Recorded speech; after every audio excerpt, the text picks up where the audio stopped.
नमस्कार, आदाब, सत श्री अकाल, जय भीम, जोहार। मेरा नाम है नवीन कुमार। एक सवाल पूछना चाहता हूं आज। आप क्या खाते हैं? आज कचाइए मत। आप सोच रहे होंगे कि मैं क्या पूछ रहा हूं। मुझे पता होना चाहिए कि आदमी क्या खाता है, लेकिन मैं आपसे सुनना चाहता हूं। आप कहेंगे रोटी, चावल, दाल, सब्जी, यही ना? मुझे मेरा जवाब मिल गया। अगर आप अपनी जिंदगी के लिए रोटी, दाल, तरकारी को जरूरी समझते हैं तो फिर इस वीडियो को अंत तक ध्यान से सुनिए और समझिए, क्योंकि यह उनके स्वाभिमान का मुद्दा है जो इस देश का पेट भरने के लिए मिट्टी में पसीने की बूंद रोपता है, अपनी हड्डियां गलाता है, पहाड़ों से सिर टकराता है, बंजर को हमवार बनाता है। हमने एक वीडियो में आपको बताया था कि कैसे मोदी सरकार किसानों पर कहर बनकर टूट रही है, और यह कहर दो तरफा है। पहले तो वो किसानों के स्वाभिमान को कुचलने के लिए आनन फानन में अध्यादेश लाती है, और जब किसान इसका विरोध करते हैं तो वो उनकी हड्डियां तोड़वा देती है, उन पर मुकदमे करवा देती है, जेलों में बंद कर देती है। हमारे पिछले वीडियो के बाद बहुत सारे दर्शकों ने कमेंट बॉक्स में लिखा है कि वो इस मुद्दे को बारीकी के साथ समझना चाहते हैं। हमने इसकी जिम्मेदारी आर्टिकल 19 इंडिया की रिसर्च एसोसिएट वर्षा मिश्रा को सौंपी। वर्षा खुद कृषि विज्ञान की छात्रा हैं और एक किसान की बेटी हैं। उन्हीं से समझिए यह पूरा मुद्दा है क्या। ओवर टू यू वर्षा। शुक्रिया नवीन। स्वागत है आपका आर्टिकल 19 में। मेरा नाम वर्षा है। आज हम उन किसानों के बारे में बात करेंगे जिनकी पीठ पर लात रखकर राजनेता चुनाव में खड़े होते हैं। सबसे पहले आपको प्रधानमंत्री के भाषण का एक अंश सुनाते हैं। 2014 से 19 के लिए बढ़ाकर करीब करीब हमने इस 5 साल के लिए इसको 2,12,000 करोड़ कर दिया, यानी करीब करीब कृषि के लिए बजट डबल कर दिया। ये सुनकर तो किसानों के हिवड़ा में मोर नाच उठे थे। तब मोदी जी ने मोर से खेलना शुरू नहीं किया था।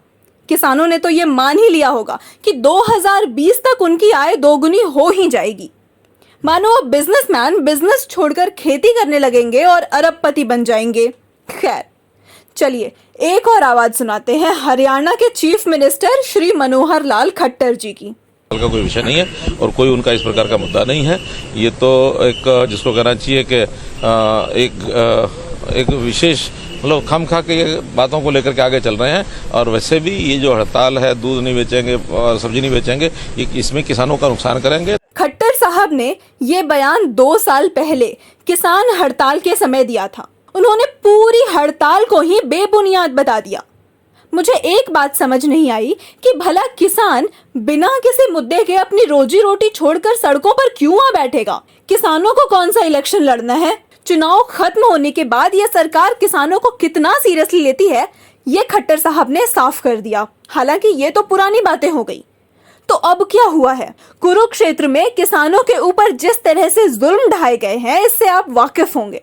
तो किसानों का गुनाह क्या था? क्या उन्होंने कोई अपराध कर दिया था? नहीं, वो तो बस अपना स्वाभिमान बचाने के लिए सड़कों पर उतरे थे। मोदी जी को ये बताने आए थे कि हम आपको इसे इस तरह से कुचलने नहीं देंगे। लेकिन ये मोदी जी के भक्तों को कहां बर्दाश्त होता है। नारे लगाते निहत्थे अन्नदाताओं पर पुलिस को बर्बरता का इतिहास रचने के लिए खुला छोड़ दिया।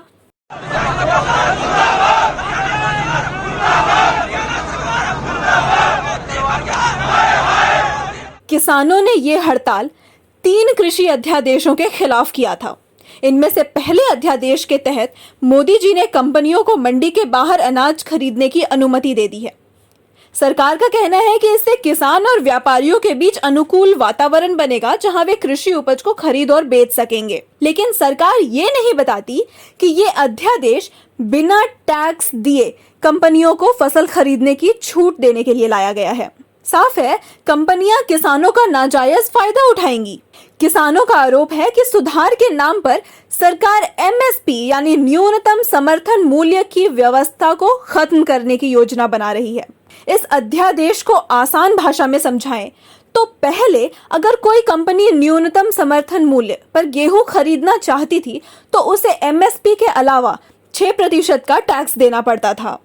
लेकिन इस अध्यादेश के बाद अगर उसी गेहूं को वो मंडी के बाहर खरीदना चाहेगी तो उसे 6% का टैक्स नहीं देना पड़ेगा।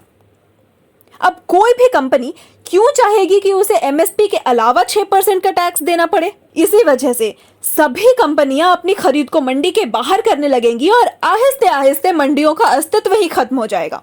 इससे सरकार को यह फायदा होगा कि उसे एमएसपी का बोझ नहीं उठाना पड़ेगा। ऐसे में कंपनियों को तो सस्ते में अनाज मिल जाएगा, लेकिन किसानों को उपज का उचित दाम नहीं मिल पाएगा। सरकार ने बड़ी ही चालाकी से किसानों की मेहनत पर लूट का यह मास्टर प्लान तैयार किया है। दरअसल इस अध्यादेश का सहारा लेकर वो एमएसपी से अपने हाथ पीछे खींचना चाहती है। कृषि विशेषज्ञ देवेंद्र शर्मा का कहना है कि सरकार को एक चौथा ऑर्डिनेंस लाना चाहिए जिसमें एमएसपी की सुनिश्चितता हो और इस बात की गारंटी देनी चाहिए कि मंडी के बाहर भी कोई कंपनी एमएसपी के नीचे खरीदारी न कर सके। दूसरा अध्यादेश तो और हाहाकारी है। इसमें मोदी जी ने जमाखोरी को लीगलाइज कर दिया है। मतलब अब यह अपराध कानून वैध होगा। यह अध्यादेश कहता है कि अनाज, आलू, प्याज, दाल, तेल जैसी चीजों के भंडारण की कोई सीमा नहीं होगी। जरा समझिए कि कैसे इस अध्यादेश से जमाखोरों की चांदी चांदी हो जाएगी। आसान भाषा में समझते हैं। आप जानते ही हैं, किसान अपनी उपज को ज्यादा समय तक अपने पास नहीं रख सकता है। इसके दो कारण हैं। एक तो ये कि वो पहली फसल को बेचे बिना अगली फसल की बुआई नहीं कर सकता, उसके पास इतना पैसा नहीं होता, और दूसरा उसे उपज के बर्बाद हो जाने का डर लगा रहता है। इसलिए वो जल्दबाजी में इस उपज को औने पौने दाम पर कंपनियों को बेच देता है। लेकिन असीमित भंडारण को कानूनी कर देने के बाद कंपनी सस्ते दामों पर अनाज खरीदकर जमा कर लेंगी, फिर बाजार में इसकी किल्लत पैदा करेंगी और फिर उसे ऊंचे दामों पर बेचेंगी। मतलब जमाखोरी को सरकारी प्रोत्साहन। जमाखोरी के कारण ग्राहकों को वही अनाज 100 से 150 रुपए तक मिलेगा जिस अनाज को किसानों ने 7 से 8 रुपए किलो में बेचा था। इसका फायदा किसानों को नहीं, कंपनियों को होगा, वो भी बड़ी कंपनियों को। इसलिए किसान अध्यादेश वापस लेने की मांग कर रहे हैं। आपको बता दें कि जब से यह अध्यादेश आया है तभी से किसान इसका विरोध कर रहे हैं।